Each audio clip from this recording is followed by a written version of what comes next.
That music, of course, means that the fifth Democratic debate is starting soon. But between a late endorsement from pop star Ariana Grande for Senator Bernie Sanders and an accidental early email from Vice President Joe Biden, a lot has developed in the hours before the debate, and we wanted to catch you up on all the latest. Joining us now with his thoughts on all of this is comedian, author, and host of The Jimmy Dore Show, Jimmy Dore himself. He joins us via Skype. Great to see you, sir.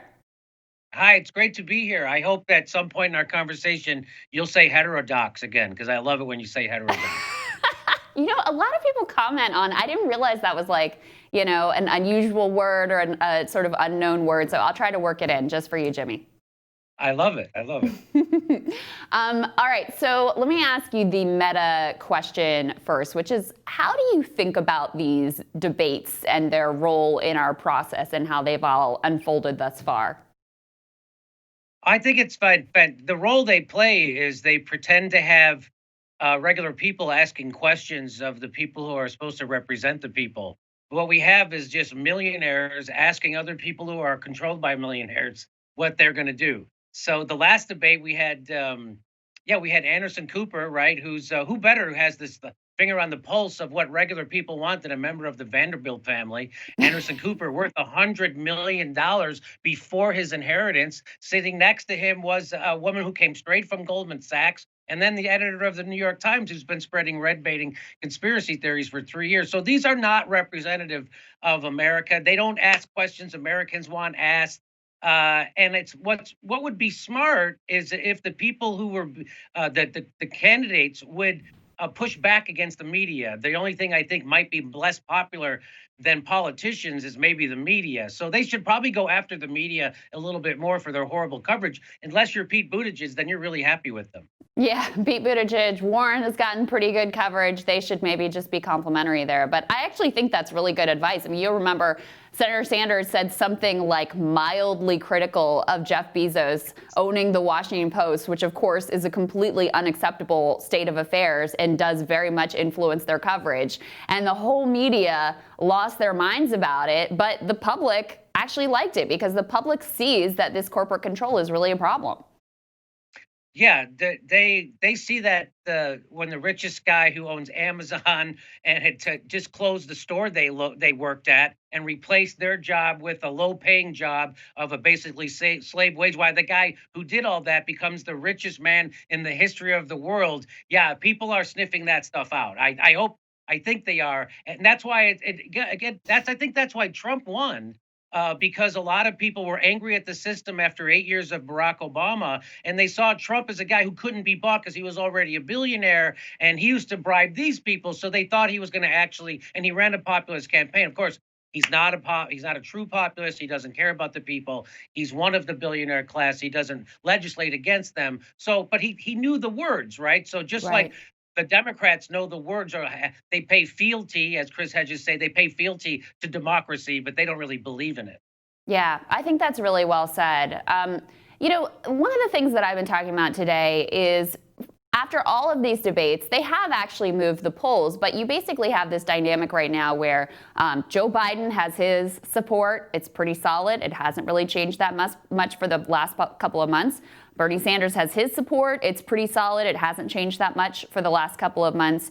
And then you have the candidates whose base is the white, affluent, liberal class. They're the ones who see the poll numbers go up and down because they're the ones who watch the media coverage, who take that media coverage the most seriously. So when they say Warren's the person, suddenly Warren sees a bump. When they say Pete's the person, suddenly Pete sees a bump. And so a lot of, I think, what these debates are about is that sort of white, affluent, liberal class figuring out who they should coalesce behind. Yeah, too bad there's not any original thinkers in that white, affluent, liberal class.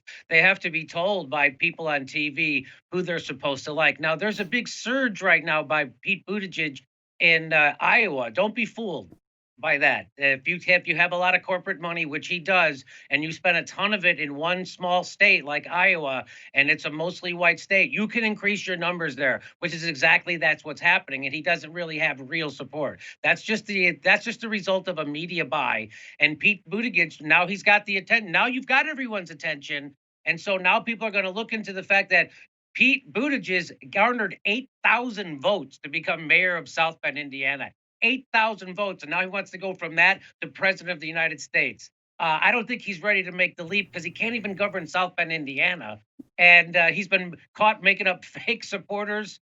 I think it's good now that he's bought himself this attention, so we can take. Steph Zamorano likes to say that Pete Buttigieg he's an out homosexual, but he's a closeted conservative. I think that's well said. I mean, I think he's a careerist. That's really what he is. It's not so much about principles or anywhere on the ideological spectrum. It's about this sort of meritocratic approach and a careerist, ambition-driven approach to politics and to life. But I agree with you. Look, I'm not going to take him seriously as a candidate until I see him having more than 0% with African-American voters, who of course make up an absolutely crucial part of this primary process. So you got to get past Iowa and New Hampshire to other states do get to vote in this process. Let me ask you this question, though. What do you hope gets covered tonight? What do you hope that these candidates have to answer for?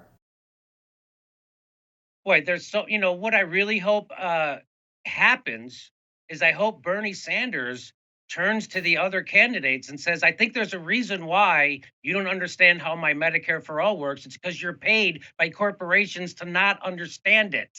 And he just won't do it in that direct of a term. And I hope he does. He stopped repeating CIA talking points on foreign interventions, right? So when he was against the intervention in Venezuela, he first said Maduro was a brutal dictator. He first said the CIA he didn't do that with Bolivia the other night when Jorge Ramos was repeating CIA talking points to him. He didn't.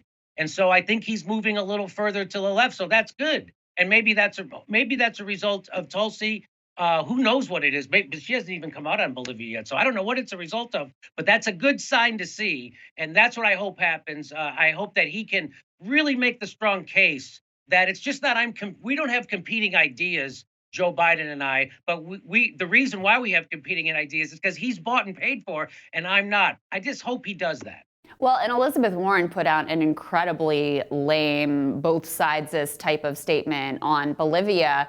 Bernie Sanders got criticized a lot last time around for not really talking about foreign policy. I agree with you. He's become a lot bolder in sort of asserting how he's different from the other candidates. But this, to me, seems like a clear point of distinction with Elizabeth Warren. She obviously has more of the traditional neoliberal sort of interventionist view of foreign policy to the extent that she's thought about it at all. And he has a very different approach, much more like Tulsi's sort of view of the world. Yeah, Elizabeth Warren doesn't have any problem with bombing. She just wants it to be more environmentally friendly. That's her big plan, by the way.